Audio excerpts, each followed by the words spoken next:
So, welcome to another episode of The Marketer's Edge, a series designed to share senior level marketing perspective about marketer challenges, opportunities, and agency relationships. Our goal is to help marketers and agencies learn from other marketers across different industries. Today, we're talking with Amanda Parker-Wolery, the marketing director for Organized Living. Organized Living offers high quality, innovative storage and organization products for single family builders and multifamily professionals. Amanda, thanks so much for joining us today. How have you been? Great. Going on vacation next week, so I can't complain. Things are going well. There you go. Outstanding. Where are you headed? We're going to fly into Boston and then we're going to drive up to Maine to Bar Harbor and have as many lobster rolls as we can along the way. That's fantastic. Yeah, I've got a couple kids in Boston. That part of the country is just absolutely beautiful, especially this time of the year. So I hope you turn it all off and really enjoy it. Thank you. I appreciate it. So I've got a small handful of questions for you, but I thought maybe before we do that, if you could tell us a little bit about organized living, its history, your role in the organization, so our listeners know what kind of company it is and what you do for them. Perfect. Yeah. So I am the marketing director, but I oversee not only marketing, but also product development and then e commerce. So the largest part of our business is B2B. So selling to dealers who then sell to their market members. But that e-com business is a good part of our business as well. So selling direct to consumers. Organized living, when I started 7 months ago and I was looking for a job, caught my eye just because of the rich history. And I don't think people understand how rich of a history that organized living actually has. We're a 103-year-old company and we are third Oh, generation wow. family owned. So I know it's like you don't think about that because that's so rare nowadays to not get bought up by somebody Right. bigger. But I think it's great. It allows us to That's pivot great. really quickly and make great decisions. So we actually started 103 years ago as the Schulte Company, and we were manufacturing brass Okay. fixtures, and that just kind of evolved over time from metal casting into then storage and organization. But at the forefront has always been innovation through everything that we do. That's great. That's great. Yeah, I know that the Schulte company bought the brand Organized Living after the Organized Living company kind of fell into bankruptcy in '05. I'm curious, can you tell our listeners about maybe about the steps that the parent company Schulte had to take to kind of build the brand back up and instill, renewed confidence in customers and consumers? Exactly. So in 2005, Organized Living did file for bankruptcy. We didn't acquire the name until 2012, but we were actually their Okay. shelf provider. So you could think of Organized Living very similar to the Container Store. They had a handful of retail locations, and Schulte was a manufacturer. So we sold primarily at that time also to dealers, but that was one brick and mortar store that we sold to. So then after they filed for bankruptcy, we waited a while and then acquired the name when it became available. The great thing is Schulte has been a trusted brand for a very long time. There might be some of your listeners that can go into their pantry and look, and it might be actually Schulte products. So that part of the transition was really easy. It was more so buying the name, creating the URL, and then creating that awareness that we moved from being Schulte to Organized Living. For a while, when we first acquired the brand, we did dabble into retail space for a little bit. And decided that just wasn't for us. That's a whole nother can of worms. And we were primarily a B2B company. Got it. So then we did shut down the retail end of it. There was only a couple retail spaces to really focus on our dealers. So we really believe in providing strong support to who we sell to. So we didn't want the retail end of it to take away from the support that we provide our dealers. So that's Got why it. we just changed the focus of it and stayed primarily B2B. I'm curious, prior to you acquiring the brand and maybe prior to the bankruptcy in '05, was the brand primarily B2B or was a primarily a B2C brand? What did it look like back then? Organized living or Schulte was B2B, Yes. organized living Yes. was B2C. Oh, So they had, I don't remember exactly how many retail locations they had, but they were primarily more like the Container Store where they actually had retail stores. So part of purchasing that name was acquiring some of those retail locations. But as you probably know, Mark, that got it. takes a lot of different bandwidth that we didn't want to stretch our resources out on. So we just decided that part of the Yeah. business wasn't for us after the acquisition. Makes sense. You talked about, really effectively supporting your dealers. Can you talk a little bit about sort of the ways in which you try and do that and give them the things that they need to help represent the brand? Definitely. So that's one of our biggest points of difference with our competitors is the support we offer the dealers, not only from training. So we have an entire training department, and we have something called Organized Living University, where we will train dealers from the ground up, not only from installing our product, but how to sell our product, product positioning, you name it. Anything that they need, we try to support them. So that's the training aspect. But then we have what's called dealer support. So we sell nationwide and also in Canada. We have dealers all over. So we have a different dealer support specialist that will support the dealers within that region. And they can support anything from ordering to helping with designs. But then there's also another facet of our business that's business development, but really it's business development for our dealers. So you think we sell to our Okay. dealers, but our dealers are working with home builders, they're working with architects, they're working with owner developers. So we help them by providing that business development end to make relationships happen between them and a new builder, them and a new owner developer. So we have a really Hmm. hands-on approach that makes us really unique compared to a lot of our competitors. Yeah, that's interesting. Are you marketing to builders and architects and things like that to get them to connect up with your dealer network? Or do you have a sales force that goes out and tries to sell these people on making those relationships happen? Both and all of the above. So 100%. So a lot of our digital Okay. marketing strategies are geared towards what we call our market members. So our market members are our builders, our architects, our owner developers, our general contractors.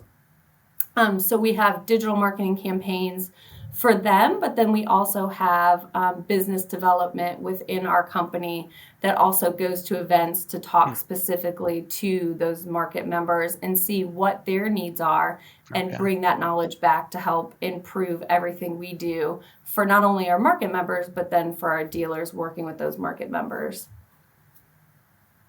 That's great. That's great.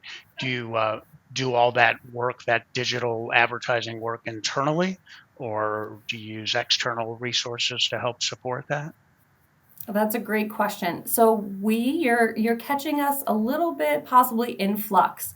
So I will tell you in my former life, in my former job, we did a lot of that internally. So I got to see a lot of those Okay. workings, learn how it's done. Right now, we do have a partner where the agency really works within the building industry so they understand what we're up against and what we're doing. So that relationship's great, but there is talk of like as things change, is it possible that we want to bring that in house? And the benefits of bringing it in house really is the ability to pivot. Should something change, create campaigns really quickly if we need to. But I think that's something people have to think about. You have to have that internal support, and there's a lot that goes into that from Sure. having creative in house to having people that can run the ads and manage those, that can watch how they're doing, how those conversions are going. So it just depends. Do you have that internally where you can do that, or do you not? If you don't, you might want to rely on that outside expertise. So right now we're kind of playing in the middle where we Right, have a right. lot of that internally. So do we want to add to that team? Okay, okay, got it. What kinds of things are the external agency doing for you now? So they're doing a lot of our ad placement. They are doing a lot of the Okay, analytics tracking. So just pretty much normal digital advertising things, primarily in got it. Google Ads.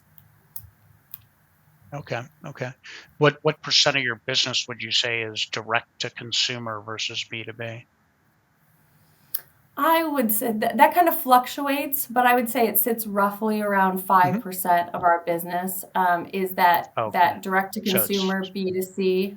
Yes. So, and a lot of that is really through, I got mean, it. that's Yeah, primarily through our e-commerce. But it's interesting, our e-commerce as right. well, we build programs inside of there to work with professional organizers, or we might grow and add some other things to that as well. So direct to consumer, but then also building that professional organizer program. Okay. So as you mentioned, you've only recently come into this position of marketing director for organized living. I'm curious, just what are some of your goals for the organization? Where would you like to see things 2 to 3 years out? What are your thoughts there? hmm So a lot of it is making sure we fully understand our market members. I think we're experts with a lot of them, especially builders, owner developers. We want to build our support for architects and the specification process. So we're doing a lot of work towards that. But then my goal as well is like to make sure that if an architect is speccing, that organized living is listed as somebody that should be specified.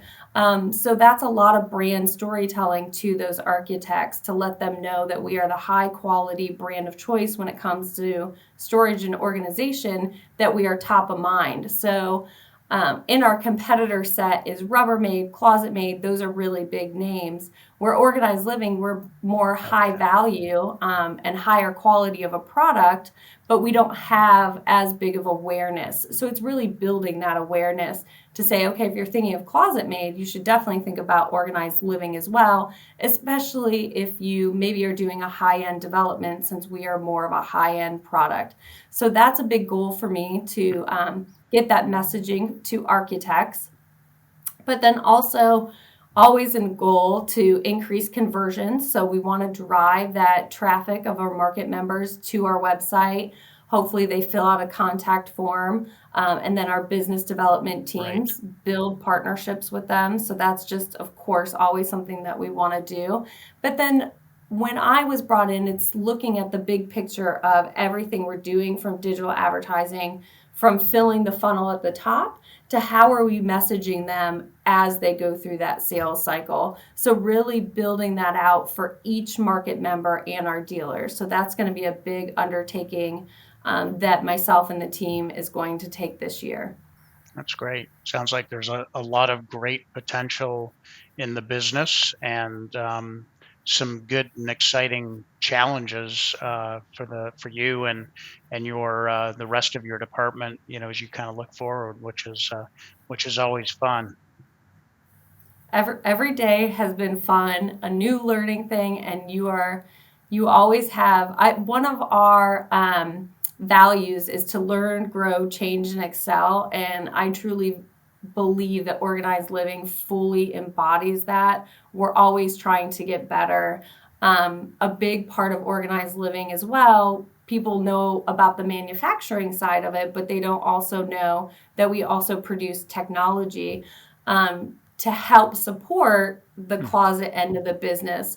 So, and that's something that started in the 90s that just keeps growing and growing. And it'll be exciting to Hmm. see. Come back to me in a couple years and you'll get to learn all the ways that we've grown in that sector as well. So, the manufacturing end of it, but then also So the technology end of it. okay, so bringing technology into the organized living sort of offerings to make Mhm. them smart closets and things like that, I assume. Well, there's that, and then there's the software end of it. So to support our dealers, so then that way They Oh, I see. Okay. it makes it easier for them to install closets, but then also to monitor their entire Got business. it. So there's some great things happening there as well to support the dealers and market members from a software end. That's great. That's great. I'm just curious, do you guys rely exclusively on your own internal design team to sort of identify, new and exciting ways to bring, develop product, or do you guys sort of go outside for ideas? Just curious.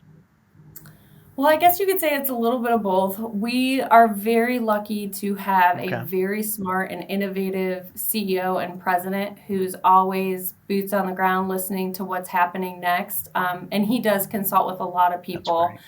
But we do a great job as well. I talked about our training end.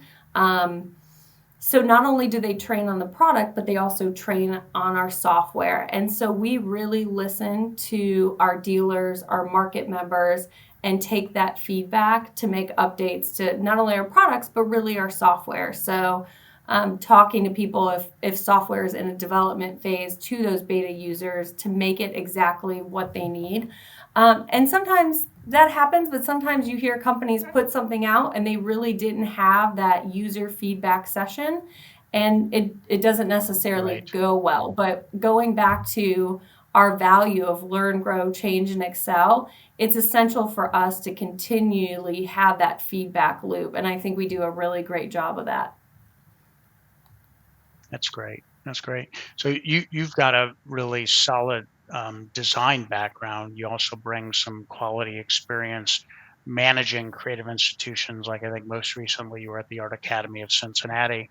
I'm just curious, how do you think those experiences have or will impact sort of how you manage the marketing of organized living?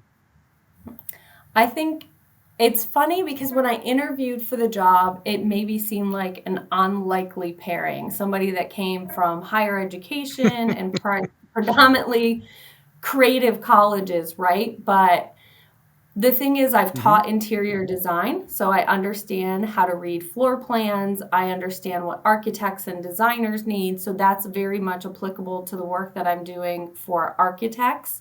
Um, Right. Also, it's kind of funny while working at the Art Academy and it's a school of creatives, I didn't necessarily work with creatives every day in my day to day job. I work with more creatives at Organized Living, from UX designers to interior designers to product developers, and at a broader range of creatives as well. So you don't think that at first, but then you get here and you're like, wow, they're half Right. manufacturing company and half kind of a software company.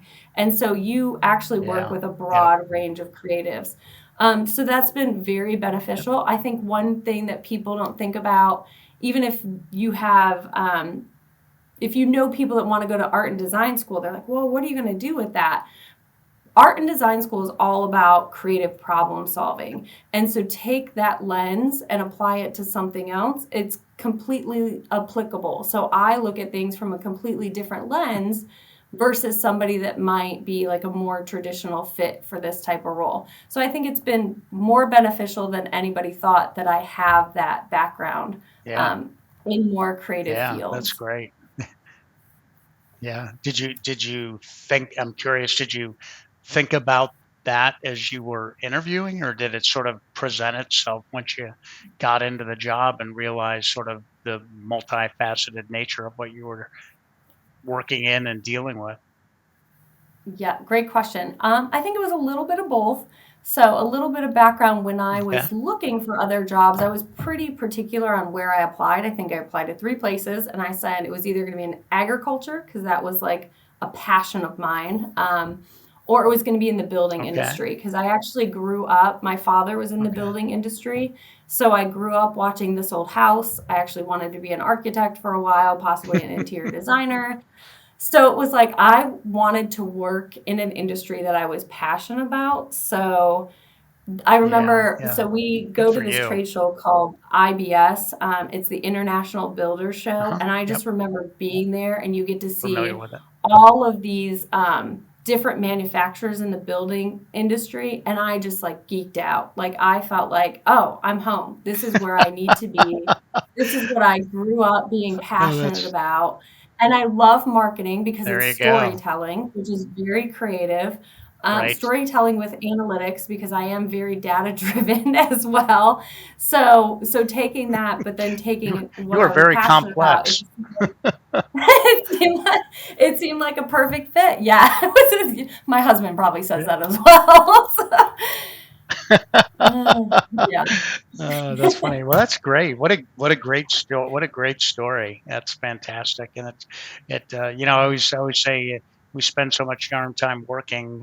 It's important that you like what you do and find it enjoyable because so that's really great to hear. I've got just two more questions for you. Uh, Curious, any advice that you'd give you've worked with agencies, so I'm just curious, any advice you'd give to marketers thinking about bringing a new agency on board? I think the number one piece of advice, well, there's two pieces, I guess. One would be to make sure to thoroughly vet the agency because that is a relationship. It's just like if you were hiring a person, you had to work with them every day. So you want to make sure that they are a good fit and they meet your needs. So do not be afraid to ask the agency for recommendations or do some online research to see who they've partnered with. I've definitely reached out to other marketing directors, marketing VPs to say, hey, what are your thoughts on this agency? Did it work well? Hmm. Did they not work well? So I would say that's a big piece of it. And then make sure you onboard them well, right? They're there to solve your problems, but they really need to understand your brand thoroughly. And so that is your part that you need to do to make sure that they are caught up to speed on who you are and what you offer and who you market to. So don't think you just bring an agency on and all of a sudden all the work can happen and everything's going to be great. You have to be a good teacher and a good liaison during that transition as well.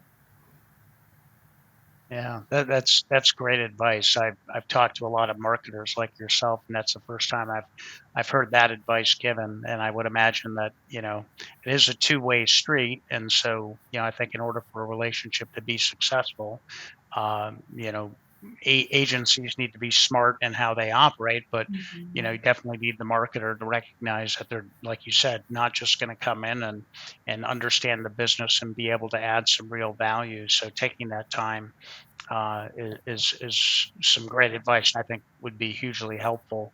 And it's probably never too late to do that. I would imagine that if a marketer has an agency on board and is listening to this interview, it's never too late to take the time and maybe school them again on Mhm. the ins and outs of the business. So that's great. No, I like your advice. It's almost like having a check-in, like every 6 months, like let's do a check. Where do we feel like we're at? Where do you feel like you are with understanding the business? And where are we at with feeling like we're getting what we need out of this relationship? I love that idea. Well, thank you. um, So, last question is, if an agency were trying to knock down your door and attempting to win business from you, what advice would you give that agency? I will give this advice based off of some past experience. I think sometimes it's easy for people looking for an agency to get caught up in the show and tell. And that might be the people you meet on the front end that are the salespeople. Or maybe you get to see the agency and you get caught up with what the agency looks like and all of that. You really need to think about that correct fit. So making sure that what is actually being presented is what you're going to receive on the opposite end. And what I would say for the agency is don't oversell. Like it's great to send your best people that can put on the best performance, but if you can't deliver at the end, that's going to only hurt the agency, not only with that particular partnership, but then when they go to refer you or not refer you to somebody else. So I've had that in past experience. So making sure what you say you're going to do in the front is what you are truly going to deliver on the back end. Actually, and deliver. Yep. Yep. And if I were an agency and was trying to call you and you made the mistake of answering the phone, what what would I have to say to you to convince you that it was worth your time to just sit down and talk to me? Oh, that's a great question because you get cold called all the time. Um, you need to provide something that I feel as though is going to make my life easier. So if you're giving your elevator pitch, Okay. how are you going to make my life easier? So instead of going on and on about what a great product you have, you probably do, but tell me within those first 10 seconds, hey, Amanda, I'm going to make your life easier by X. And our product does this, or our agency does this in this particular way. I'm always trying to find ways to streamline my work, do smarter work, have better intelligence, all those sorts of things. So hopefully, in the first 10 seconds, they talk about that. Yeah, that's great. It's we represent a number of agencies on the agency new business side, and that counsel is counsel we often give to our agency clients. Is most agencies just step in and start talking about themselves, and Mm-hmm. it's the agencies that can show you the marketer how they're going to bring value to you. Like you said, how they're going to make your life easier. Not everybody takes the time to do that, so I think that's great counsel. But well, listen, Amanda, really appreciate you making the time today. I thought it was a great exchange. I know we've had some fits and starts in getting this book, so I'm glad that we finally had the opportunity to connect up, and certainly wish you all the best. It sounds like you've got a great business and you're in a great role with some real super opportunities. So wish you all the best and thanks again for making the time today. And have a great Thank you. vacation. Thank you. I really enjoyed it. Love talking to you.